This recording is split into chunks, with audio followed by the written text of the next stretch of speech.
Scaredy Engines.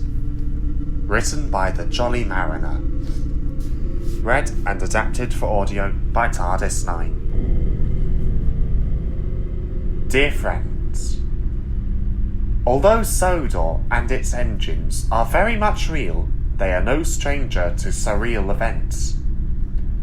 Over the years, many strange goings-on have caught the attention of both people and engines across the island, but, try as they might, no one can ever quite explain just what they've experienced. But perhaps you can. Why not listen on and see for yourself?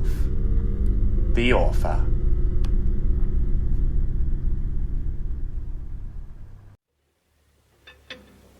The Scarecrow. Autumn had come to the island of Sodor, and with it came the crows. Although none of the engines on Thomas's branch line took much notice, Terence the Tractor found them most bothersome. "All those rotten crows keep eating our seeds," he told Thomas one morning. "Master says it's slowed our harvest to a halt. He said he'd get Scarecrow to stop them, though." "The sooner the better," muttered Thomas, as a pair of crows perched atop his dome, cawing at intervals. That afternoon, Farmer Finney had managed to find a scarecrow, tie it to a pole, and put it up in his field. "Well, Terence," he asked, "what do you think?" "Looks rather shabby," admitted Terence. Indeed, the scarecrow did look rather shabby. Straw was leaking everywhere, and its clothes were tattered. "Well, it'll have to do for now," said Farmer Finney, and he and Terence returned to their work. As Terence went about ploughing his field, he couldn't help but shake the feeling that he was being watched. The scarecrow did its job well, and no crows ate any of Farmer Finney's seeds. But Farmer Finney had another problem on his hands. "Where's all my straw gone?" he asked. Neither Terence nor the farmhands had an answer.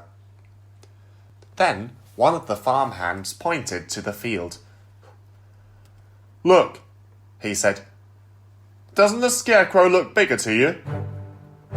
Indeed it did. The once flimsy scarecrow was now towering over the field, its body filled with straw. It looked rather menacing, and, for a moment, Terence thought it was glaring right at him. Over the next few days, more straw went missing, as well as some produce. "We've lost nearly a whole crate's worth of produce so far," Terence told Toby one afternoon. "And what's more unusual, every time something goes missing, that scarecrow seems to get larger." Toby laughed. "Perhaps he's eating it all himself." Of course, Toby only meant this in jest, but Terence became frightened. If the scarecrow was eating everything, what would he eat next? His thoughts were interrupted by a cry from Farmer Finney. "Why's the scarecrow got a pitchfork?" Terence couldn't concentrate. First straw, then produce, and now with a pitchfork in hand, just what was that scarecrow going after next? The farmhands were worried too. None of them wanted to go near the scarecrow. Even Farmer Finney was hesitant to take it down. So it stayed in its spot, its haunting presence growing with every vegetable that went missing. One night, Terence's driver backed him into his shed. He was in a hurry and forgot to lock the door. No sooner had the driver left than a gust of wind blew the shed door wide open. Terence woke with a start. Hello? Hello?" he called weakly.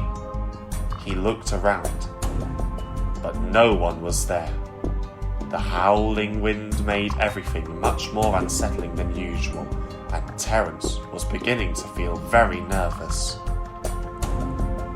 Then, Terence saw a glimpse of movement in the distance.